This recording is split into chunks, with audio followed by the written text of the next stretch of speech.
नमस्कार दोस्तों, स्वागत है आपका आपके अपने YouTube चैनल मैजिकल एजुकेशन में। और हमारा आज का ये वीडियो भी मध्यकालीन इतिहास का ही वीडियो है और ये आपका पार्ट 6 है। मतलब पार्ट 1 to 5 पहले ही बन चुके हैं। अगर आपने अभी तक नहीं देखा है तो जाके उसे देखिए, आपको प्लेलिस्ट में मिल जाएगा। और आज हम क्या पढ़ेंगे? Invasion of Marathas. आज हम मराठास के बारे में पढ़ेंगे और ये मध्यकालीन इतिहास की लास्ट वीडियो होगी। मतलब मध्यकालीन इतिहास में कुल 6 पार्ट में वीडियो है, आप उसे देखिए। आप अगर एसएससी या फिर कोई भी UP SSC का भी एक फॉर्म आया है, इन सब एग्ज़ाम्स की अगर प्रिपरेशन कर रहे हैं तो आपके लिए इम्पॉर्टेंट है। इनमें से आपको क्वेश्चन पूछे जाएंगे।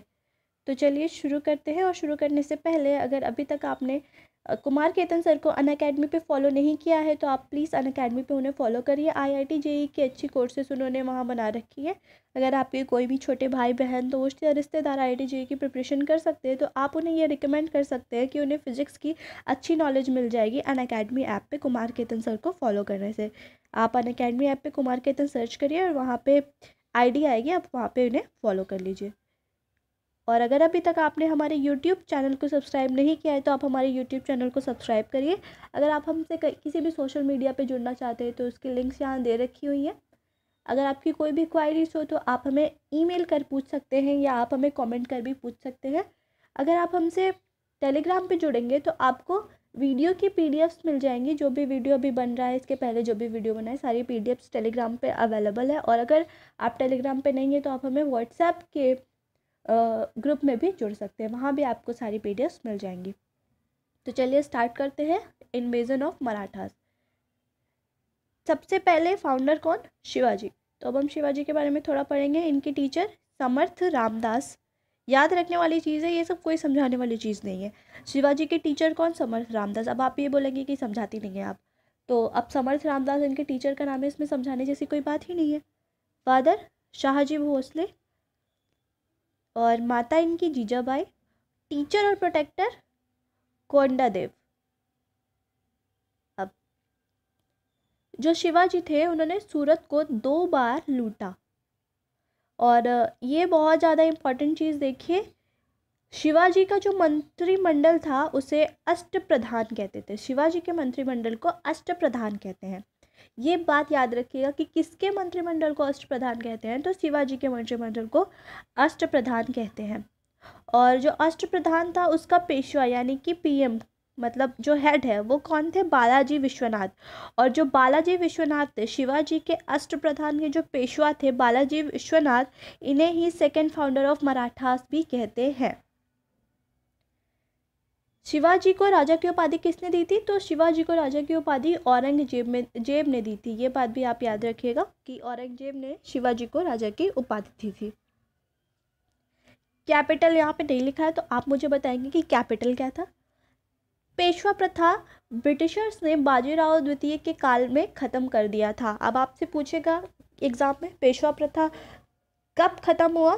तो बाजीराव द्वितीय के काल में ख़त्म हुआ। किसने ख़त्म किया? तो ब्रिटिशर्स ने ख़त्म किया। बहुत अच्छे तरीके से ये बात याद रख लीजिएगा। मराठास से आपको ज़्यादा कुछ नहीं पूछेगा, जितना है उतना याद कर लीजिए, सफिशेंट है। इसके बाद हम आते हैं विजयनगर एम्पायर पे, यानी कि मिडल इंडिया। फाउंडर कौन? हरिहर और बुक्का विजयनगर एम्पायर के फाउंडर थे। अच्छा, 2 वंश हुआ करता था, जुलू वंश और तुलू वंश। अब जुलू वंश की बात करें तो इसके फाउंडर थे सुलू सिंह, और तुलू वंश की बात करें तो इसके फाउंडर थे वीर नरसिंह। अच्छे से याद कर लीजिएगा, जुलू वंश के फाउंडर सुलू नरसिंह और तुलू वंश के फाउंडर वीर नरसिंह। और इन दोनों वंश का नाम भी जुलू वंश और तुलू वंश। अब जो तुलू वंश के फाउंडर थे वीर नरसिंह जी, इनके जो छोटे भाई थे वही थे कृष्णदेव राय। कृष्णदेव राय को हम सब जानते हैं, तेनाली रामायण के कोर्ट में थे। तो कृष्णदेव राय। कैपिटल कहाँ थी? हम्पी। हम्पी कहाँ है? तुंगभद्रा जो नदी है उसके किनारे हम्पी है, तो वहाँ पे कैपिटल थी। हम्पी टेम्पल नाम भी सुना होगा आपने। और हम्पी का जो पुराना नाम था वो क्या था? हस्तिनावती। तो हम्पी का पुराना नाम हस्तिनावती, याद रखिएगा। कृष्णदेव राय। अब हम किसके बारे में पढ़ेंगे? कृष्णदेव राय के बारे में। तो कृष्णदेव राय के बारे में इंपॉर्टेंट क्या? तेनालीरामन। तो तेनालीरामन जो है वो इनके कोर्ट में थे और इन्होंने 2 किताबें लिखी हैं, अमुक्ता माल्यदा जो कि तेलुगु में है, और जामवंती कल्यागम जो कि संस्कृत में है। तो दोनों किताबों का नाम अच्छे से याद कर लीजिएगा। जो अष्टदिग्गज है ये बहुत इंपॉर्टेंट है कि अष्टदिग्गज कौन है। तो जो ये आपके कृष्णदेव राय थे, महाराजा कृष्णदेव राय, इनके जो कोर्ट पोइट्स थे, 8 कोर्ट पोइट थे, इन्हें ही अष्टदिग्गज कहते हैं। अष्ट यानी कि 8 और दिग्गज यानी कि बड़े लोगों को दिग्गज, या फिर जो कुछ अच्छा काम करते, जो अपने कार्य में माहिर हो, उन्हें दिग्गज कहते हैं। तो ये आपका अष्टदिग्गज हो गया। ये किसे कहते थे? तो जो कृष्णदेव राय थे, इनके कोर्ट पोइट्स थे 8, उन्हें अष्टदिग्गज का टाइटल दिया गया था। याद रखिएगा ये बात। इस काल को तेलुगु साहित्य का स्वर्ण काल भी कहा जाता है। डोमिंगो पायस ये कौन था? पोर्तुगीज था, पुर्तगाल से आया था, पुर्तगाली था।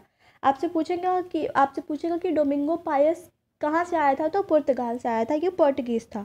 और ये कब आया था? तो कृष्णदेव राय के दरबार में आया था। एक हुआ था बैटल ऑफ तालीकोटा, जिसे राक्षस तंगड़ी का युद्ध भी कहते हैं। किसके किसके बीच हुआ? तो ये राम राय और किंग ऑफ दक्कन के बीच में हुआ। और इसी जो बैटल है, इसी बैटल में इस साम्राज्य का अंत हो गया, और इस साम्राज्य का अंत हुआ और हमारे मध्यकालीन इतिहास का भी। तो मध्यकालीन इतिहास में इतना ही, आप इतना पढ़ लीजिए, आपके एग्जाम्स में फंस जाएंगे question. Thanks for watching and keep watching.